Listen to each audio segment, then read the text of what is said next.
Queridos irmãos, essa narrativa bíblica é riquíssima, porque traz para nós muita aprendizagem e também dissipa os nossos medos, porque na verdade nós estamos cercados sempre de desafios e de lutas, e há muitas coisas que vêm para tirar nossa paz, tirar nossa fé, para reduzir a nossa esperança, e nós devemos estar sempre com a mente, o corpo, a alma blindados de maneira espiritual contra todos os levantes da vida, lembrando que a nossa esperança está posta no Senhor e quem nele crê não se abala. Como diz o Salmo 125, os que confiam no Senhor são como o monte de Sião, que não se abalam, mas permanecem firmes para sempre.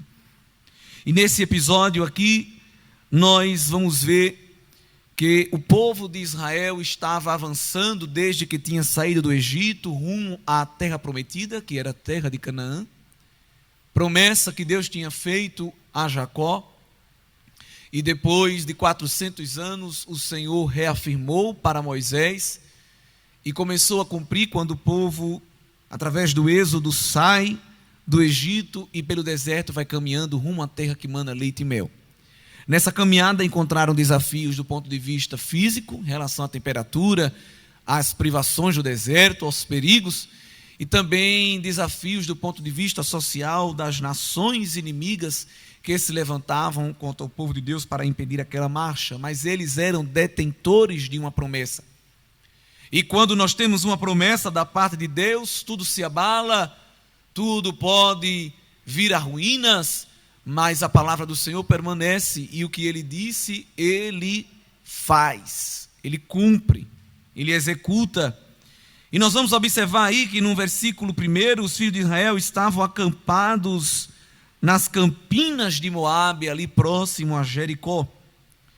E havia uma figura, um chefe político, que é Balaque, muito conhecido, que olhou para a narrativa que já tinha chegado aos seus ouvidos, de que Israel já tinha vencido Og e os amorreus. Mesmo sendo um povo pequeno, com um poderio bélico restrito, sem muita armadura, sem soldados altamente treinados, mas eles tinham o Senhor na vida, e o Senhor ia dando vitória por onde eles passavam. E o versículo 3, nós vamos ver que Moabe ficou com medo diante do povo de Israel, porque era um povo muito numeroso, e isso lhe angustiava, pois ele pensava consigo mesmo, nós seremos os próximos.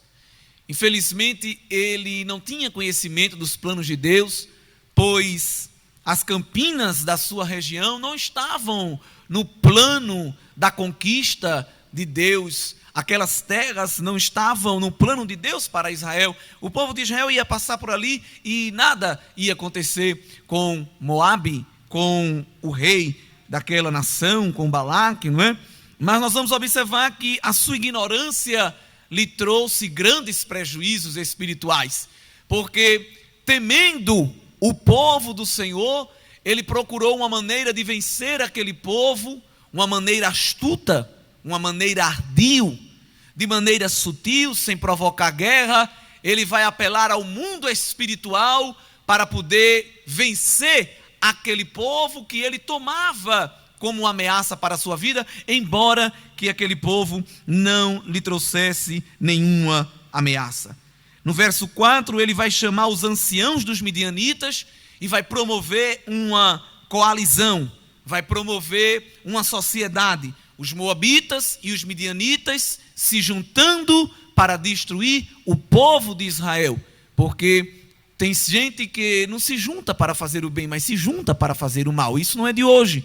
Aqui nós vamos ver dois povos se unindo, e quando ele chama os anciãos, ele diz: olha, agora devorará esta multidão tudo quanto houver ao redor de nós, como o boi devora a erva do campo, ou seja, como o gado come capim, a gente vai ser devorado como capim por este povo numeroso, que é o povo de Israel.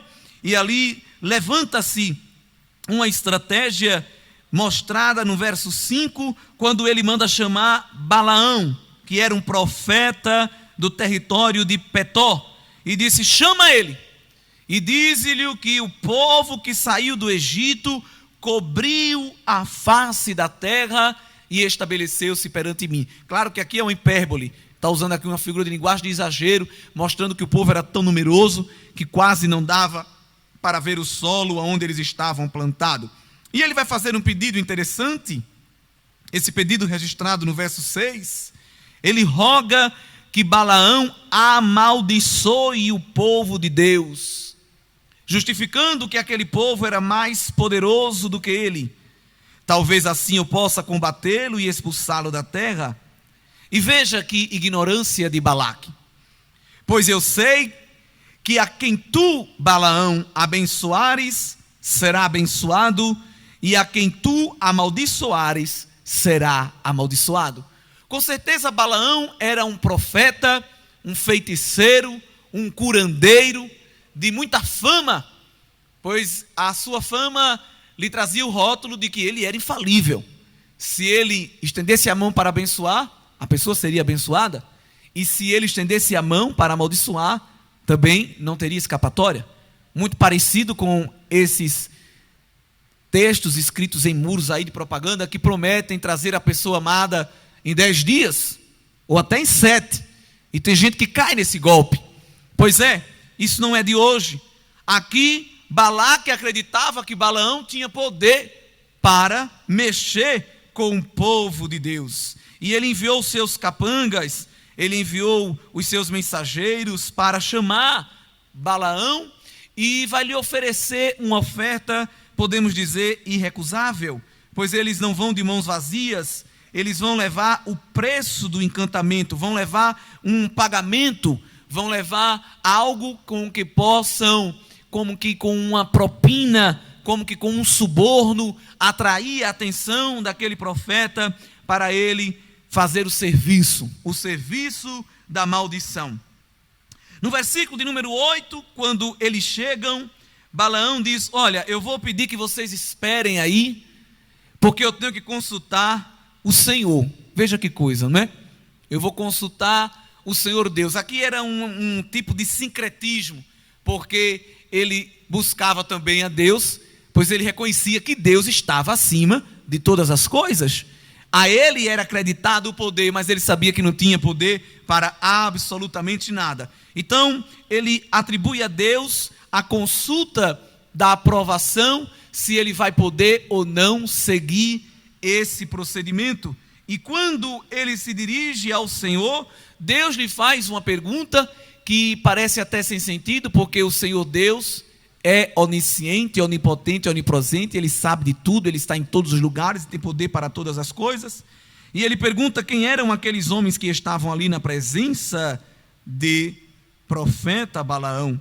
E quando ele explica dizendo: olha, são os mensageiros de Balaque que vieram encomendar para mim um serviço para que eu amaldiçoe o teu povo, Deus brada e diz para o profeta Balaão: não vai amaldiçoar, porque este povo é um povo abençoado, é um povo bendito, e ninguém tem poder para desfazer aquilo que eu já dei a eles. Por quê? Balaque não sabia que aquele povo não era um povo qualquer, mas o Senhor, tempos atrás, tinha se dirigido a eles e chamado o povo de Israel de uma maneira muito bonita, lá no livro de Êxodo, capítulo 19, versículo 5, quando o Senhor faz uma promessa condicional e diz: agora, se diligentemente ouvirdes a minha voz e guardardes a minha aliança, sereis a minha propriedade peculiar entre todos os povos. Embora toda a terra seja minha, vós sereis reino sacerdotal e nação santa para mim. Deus havia consagrado o povo de Israel dentre todas as nações como uma propriedade particular dele. E não é só aqui que o Senhor diz isso. No livro de Deuteronômio, no capítulo 14, o Senhor vai repetir, no verso 2, dizendo que aquele povo era um povo santo ao Senhor, e que o Senhor os tinha escolhido dentre todos os povos que há na face da terra, para que Israel fosse o seu próprio povo. Neste mesmo livro de Deuteronômio, capítulo 26 e o versículo 18, o Senhor diz que hoje declara que serás para ele um povo particular, e guardarão assim todos os seus mandamentos, para que o Senhor exalte em louvor, em fama e em honra o seu povo sobre todas as nações, para que sejam povo santo ao Senhor. Então, quem é propriedade de Deus, quem é propriedade particular de Deus, ninguém bota mão, ninguém bota pata, ninguém se mete com o que é propriedade divina. E Deus não guarda a sua propriedade com cerca elétrica, nem com segurança 24 horas, e nem com muro de concreto, porque quem guarda o seu povo é o próprio Deus, chamado o guarda de Israel, que não dorme e nem tosqueneja. A encomenda era irrecusável, o preço do serviço era alto, e nenhum profeta ia recusar esse trabalho. É interessante que Balaão vai pintar um quadro de falsa humildade, de falso temor, porque quando ele manda essa resposta dizendo que não vai cumprir o pedido de Balaque, porque o Senhor lhe proibiu, ele manda os mensageiros voltarem com esse recado. E quando Balaque recebe os seus mensageiros, ele não fica conformado e manda aumentar a oferta. Olha, talvez ele não se interessou, achou pouco, por isso recusou. Vai lá para ele, veja aí, querido irmão, querida irmã, na sua casa, na sua Bíblia, no verso 18, nós vamos ver a resposta que Balaão dá a esta oferta maior. Porque o verso de número 17 é dito que Balaque oferece honrar Balaão de maneira grandemente, e não só isso, você vai ver uma autoridade política se disponibilizando para fazer o que o profeta quisesse, porque grandemente te honrarei e farei tudo o que me disseres. Eu só te peço uma coisa: amaldiçoa esse povo e eu pago o valor que você pedir. Mas a resposta de Balaão no verso 18 diz: ainda que Balaque me desse o seu palácio, cheio de prata, cheio de ouro, eu não poderia desobedecer a ordem do Senhor, o meu Deus, para fazer coisa pequena ou para fazer coisa grande. Só que ele pede para os capangas ficarem e convoca novamente em oração ao Senhor para saber qual é a vontade de Deus. Então, se ele não tivesse interessado, ele tinha terminado aquela conversa ali, mas ele tinha um certo interesse no valor monetário da coisa, não é? E Deus, que não é menino, Deus que não se emociona com palavras, com declarações, porque ele sonda, esquadrinha mentes e corações, vai ouvir a petição de Balaão, dizendo assim: Senhor, é para eu ir ou não? Eu só vou se o Senhor disser. Olhe, como se Deus fosse se enganar, já vendo o que estava no coração dele, Deus disse: vai, agora tu só vai fazer o que eu determinar. Olha, irmão, nós servimos ao soberano Deus. Não cai uma folha da árvore se ele não quiser, todos dizem. Eu acho isso lindo, mas outra coisa que eu acho linda é que ele diz que até os fios de cabelo da minha e da tua cabeça estão contados. A gente é tão ruim que a gente não consegue nem calcular, nem controlar, mas ele sabe, controla, determina, administra, gerencia todas as coisas no céu, na terra e no mar. Ele é soberano porque ele está sentado no trono e acima dele não tem ninguém. Ele não precisa escrever memorando, licitação, pedindo autorização para fazer nada. No abrir da sua boca, a ordem é dada e já sai em execução. Porque dele é o querer e o fazer. Deus é Deus e tudo é feito conforme a sua vontade e o seu querer para todo sempre. E aí Deus disse: vai, Balaão, vai, que eu vou dizer o que é para tu fazer. Só que aí Deus queria ensinar a ele uma lição. E nós sabemos que ele monta na sua jumenta. Tem gente que nem crê nisso. Teologia liberal diz que isso é mito, isso é narrativa folclórica, figurada, mas nós cremos que é a palavra inerrante de Deus. E aquela jumenta foi, e no meio do caminho, uma teofania. O anjo do Senhor aparece. Você pode ler isso melhor depois, do verso 22 ao verso 41 do mesmo capítulo em que estamos. E a jumenta vê o anjo do Senhor e Balaão não. E ali ele vai todo prepotente, ele vai ali todo interesseiro, montado naquele animal, pensando já no lucro que ia vir, da barganha espiritual que ele ia fazer. Mas ali o anjo do Senhor interpela o caminho e a jumenta vê e se desvia, e Balaão espanca ela. Depois o anjo coloca ela num estreito, quando está passando num local onde tinha duas paredes, não tinha para onde ela sair, e ela empurra-se contra uma parede para se afastar do anjo, porque o anjo estava com uma espada desembainhada, e ali ela termina amassando o pé de Balaão, e ele fica mais irritado, espanca, e me parece que já muito avançado em ira com aquele animal, Deus vai tocar na jumenta e ela vai falar, e vai dizer: por que está batendo em mim? Não é?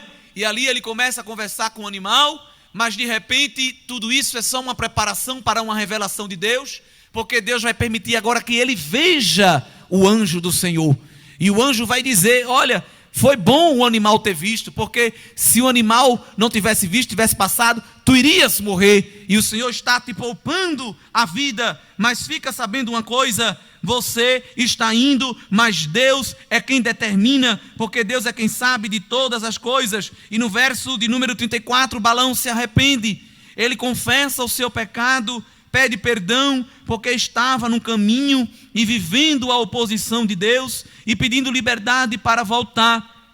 Mas o anjo do Senhor diz no verso 35, não, você pode ir, mas você vai falar somente aquilo que eu mandar. Olha aí Deus reafirmando novamente a sua soberania. Quando Balaque chega, quando Balaão chega, melhor falando, Balaque fica tão animado que já vai correndo ao encontro dele. Eita, você veio, finalmente eu vou ficar livre desse povo. Vai fazer o encantamento, vai fazer aí um feitiço e a gente vai resolver a história. Mas Balaão já vem com o recado pronto no verso 38 e diz: olha, a palavra que Deus puser na minha boca, essa eu falarei. E aí, irmãos, capítulo 23, nós vamos observar que foi preparado 7 altares, 7 novilhos, 7 carneiros, prepararam toda uma situação, e naquela expectativa de que Balaão ia conseguir reivindicar contra Israel alguma maldição. Mas no verso de número 4, Deus se encontrou com Balaão, aleluia, e colocou as palavras na sua boca. O pagamento, o acordo, a decisão era para amaldiçoar, mas quem ia falar na boca era o soberano. Deus toma a boca do mensageiro, Deus toma a boca do serviçal, e quando ele se vira, ele começa a dizer no capítulo 23 e no versículo 8: como amaldiçoarei o que Deus não amaldiçoou? Como vou denunciar a quem o Senhor não denunciou? De cima da rocha eu vejo, e de cima da montanha contemplo um povo que habita entre as nações, não poderá ser contado. Quem pode contar o pó de Jacó? Quem pode numerar a quarta parte de Israel. Eu vou morrer como eles, o meu fim vai ser como o deles, mas eu não vou amaldiçoar o povo que se chama pelo nome do Senhor. Pode pagar, pode preparar, pode montar o quadro e o cenário contra a igreja, contra o povo de Deus, mas ele se levanta do trono, estende a sua mão e diz: aqui não, é propriedade minha e ninguém poderá se levantar contra.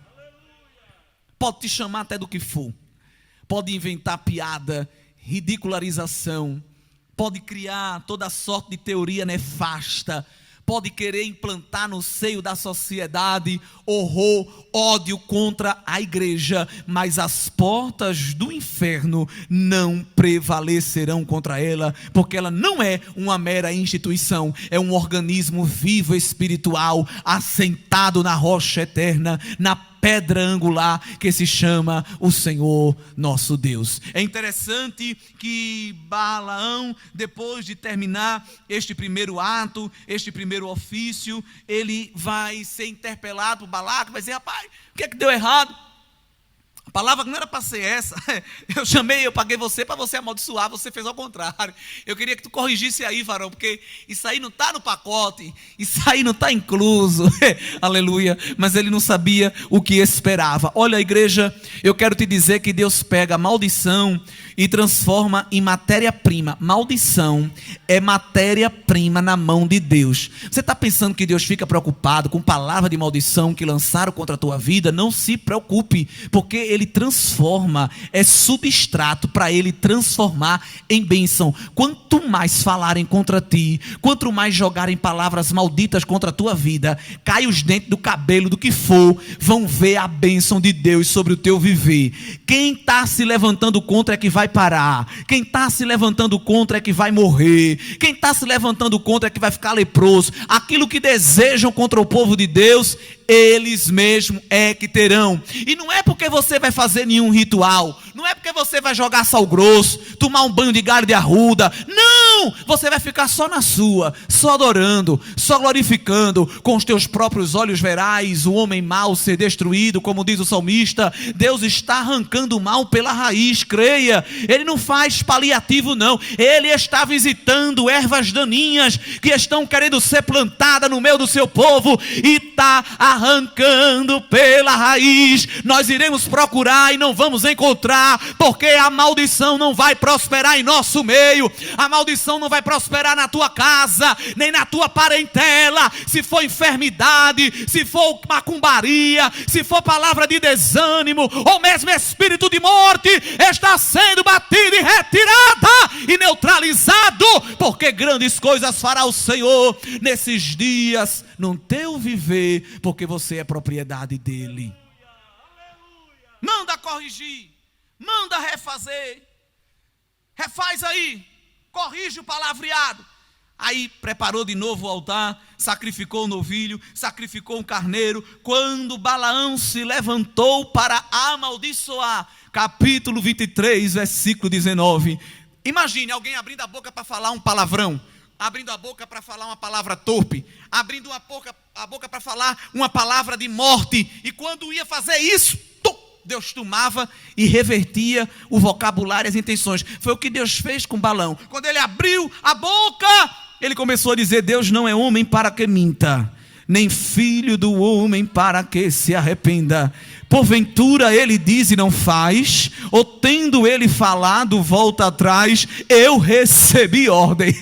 Eita glória, Balaque, tu me pagou, mas eu recebi ordem de abençoar e não de amaldiçoar, porque o Senhor abençoou e não posso revogar. O inimigo fica salivando para jogar o mal contra a tua vida, mas o leão da tribo de Judá está ao teu redor, e ninguém toca, ninguém mexe, ninguém fere, porque tem sangue nos teus umbrais. Sabe qual é a raiva do inferno? É porque a seta seta do mal não te toca. Ela vê ao teu encontro, Jeová quebra, e quando não quebra faz ela fazer a curva, e às vezes ela até bate, mas bate e não fere. Como é isso? É mágica? É não, é proteção, é refúgio, é torre forte, é baluarte, é esconderijo, é sombra do onipotente, guardando a tua alma da perdição, porque você é propriedade.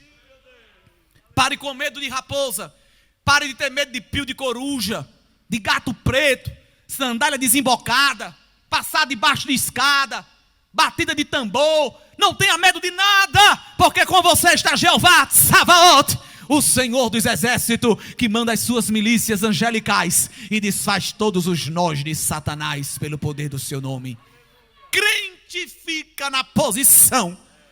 Tem coisa que se prepara contra a tua vida às claras, e tem coisa que se prepara às escuras, e tu nem sabe, e nem perca tempo querendo saber. Só dê glória, fique só cantando.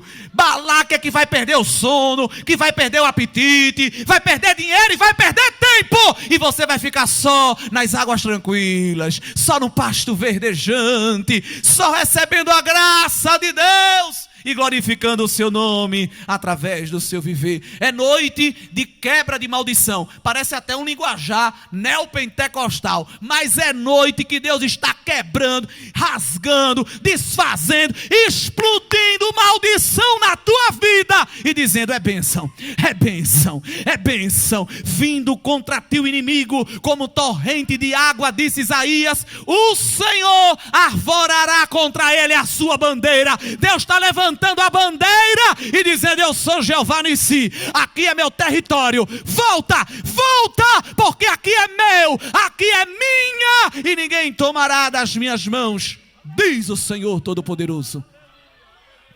Você que está triste por causa do seu filho, está triste por causa do seu vizinho, está triste por causa de alguém que o inimigo está querendo subtrair das tuas mãos, se alegre, porque o veneno da panela está sendo tirado, as aves de rapina estão sendo tangidas, as correntes estão sendo quebradas, e o que você perdeu está voltando para a sua mão. Deus está colocando amor no coração, Deus está colocando temor, Deus está colocando submissão, humildade, tirando os sentimentos maus e colocando vida, colocando bondade, colocando temor de Deus, e haverá transformação, porque o Senhor está ouvindo a tua oração, está ouvindo o teu clamor e sabe que neles tem posto a tua confiança. Há crentes que se amedrontam com qualquer levante, com qualquer investida do mal contra a sua vida, mas tenha no Senhor posta a sua confiança.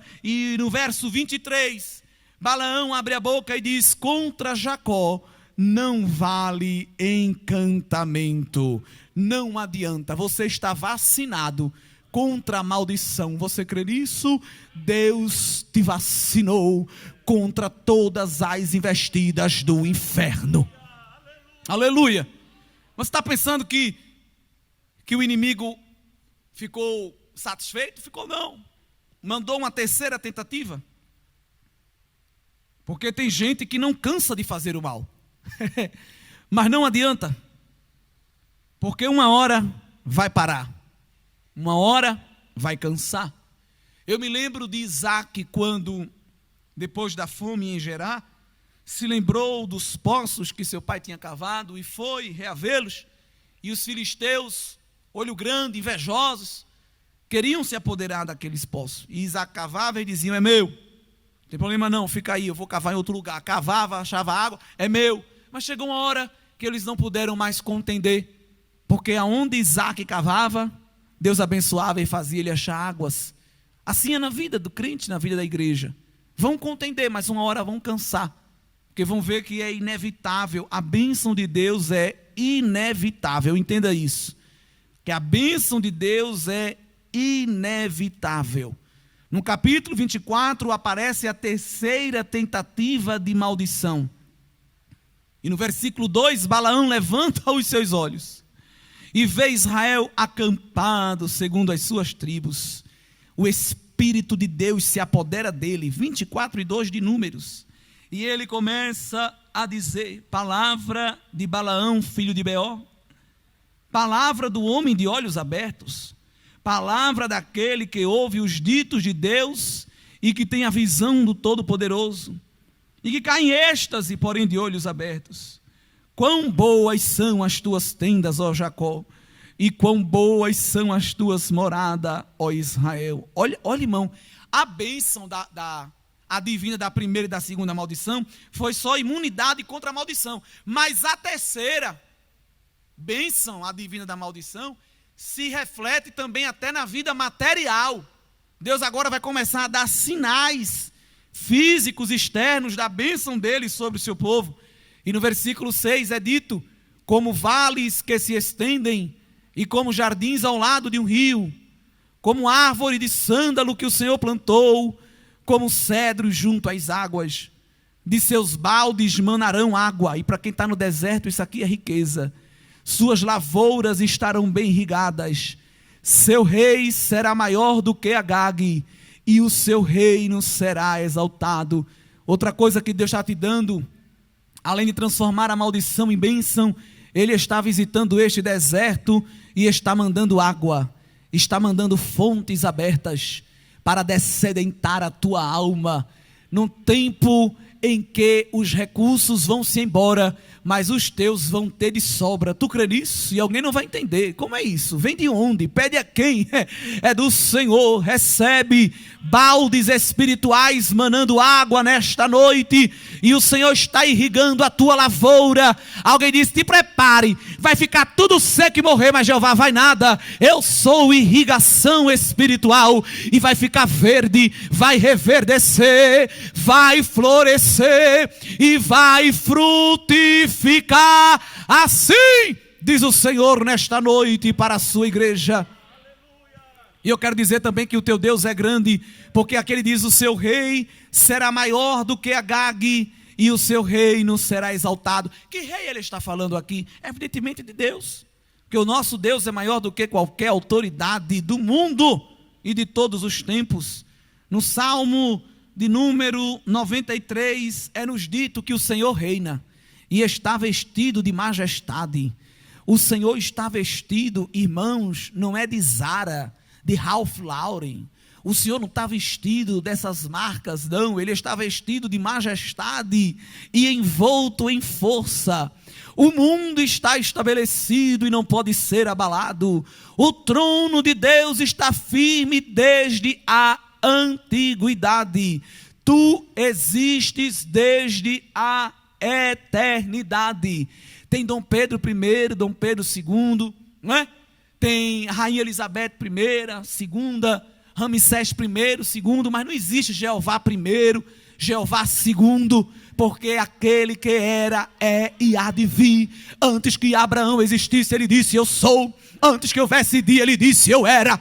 Passa céu, passa terra, mas a palavra dele não há de passar, porque ele é eterno, é preexistente, é transcendente e permanece com suas mãos estendidas sobre a vida do seu povo. O Salmo de número 99, só para citar alguns, nos diz que o Senhor reina e convida as nações a tremer, porque Deus está entronizado. Não é entre dois segurança de terno preto com um fone de ouvido, não. Ele está entronizado entre os querubins, num trono de glória, num trono de sempre eterna glória. E os seres angelicais neste momento estão sobrevoando, cantando: Santo, Santo, Santo é o Senhor dos exércitos, e toda a terra está cheia da sua glória. Na terra tem gente fazendo piada dele, na terra tem gente ridicularizando dele, na terra tem gente inventando toda sorte de chocarrice contra ele, mas no seu trono os 24 anciãos, aleluia, os 4 seres viventes, os anjos, os arcanjos, os querubins, os serafins estão dizendo: glória, glória, glória seja dada ao seu nome pelos séculos dos séculos. Seja adorador, porque o teu Deus é grande. Seja adorador, porque o teu Deus reina e reina com majestade. Por fim, queridos irmãos, não satisfeitos ainda com esta última, ou melhor dizendo, pensando eles que seria a última tentativa, aí vem a quarta. Quarta tentativa de maldição, está no capítulo 24, a partir do versículo 15. E aqui ele vai entender que realmente tinha que parar, porque não adiantava. E no capítulo 24, versículo 15, ele começa a profetizar. E não só profetiza que a maldição seria transformada em bênção, que essa bênção viria do ponto de vista também externo, físico, material, mas ele aponta para uma bênção escatológica, uma bênção futura, uma bênção que faria todo sentido na consumação dos séculos. E está aqui no versículo de número 17. Eu o verei, mas não agora. O contemplarei, mas não de perto. Uma estrela procederá de Jacó, e de Israel subirá um cetro que quebrará as frontes de Moabe. Me permita a expressão, quebrará a cara de Moabe, porque a face de alguém representava a sua autoridade. E destruirá todos os filhos de Sete.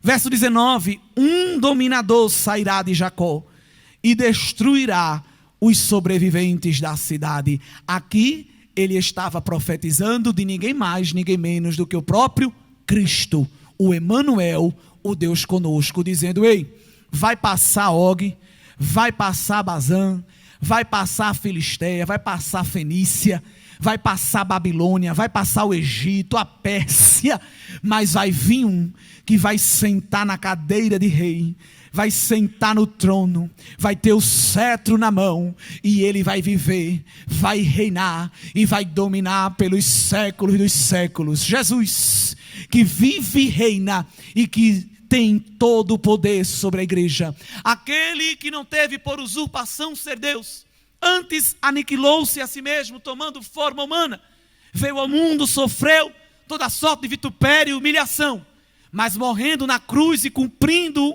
o seu projeto do plano de remissão da humanidade, Deus o exaltou sobremaneira e lhe deu um nome acima de todo nome, nome este que toda língua confessará, no céu, na terra e até debaixo da terra, e todo joelho se dobrará diante dele, dizendo: Jesus Cristo é o Senhor, para a glória de Deus Pai.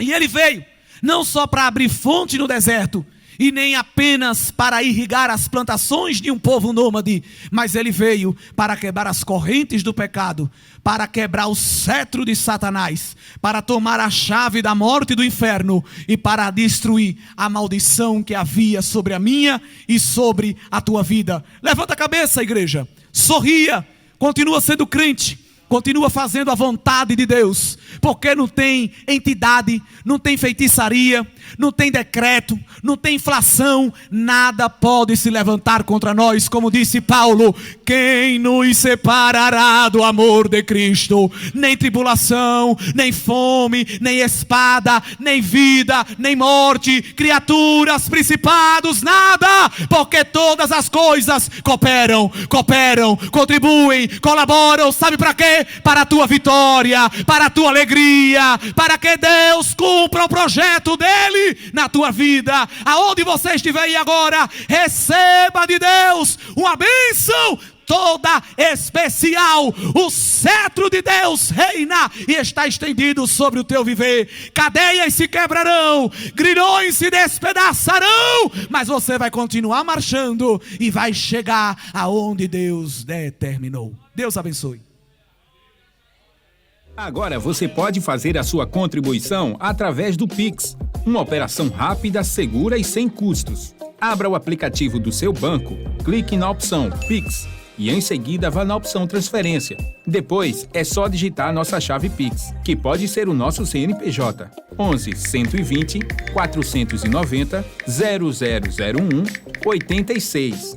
Nosso e-mail contribua@eadalp.org.br ou nosso celular 81 98883 2755.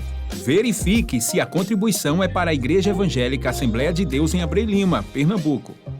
Confirme a transferência e depois siga o procedimento do seu banco. Anote nossas chaves Pix para não esquecer. CNPJ 11 120 490 0001 86. E-mail contribua@iadalp.org.br. Celular 81 98883 2755. Você está contribuindo para o crescimento da obra de Deus.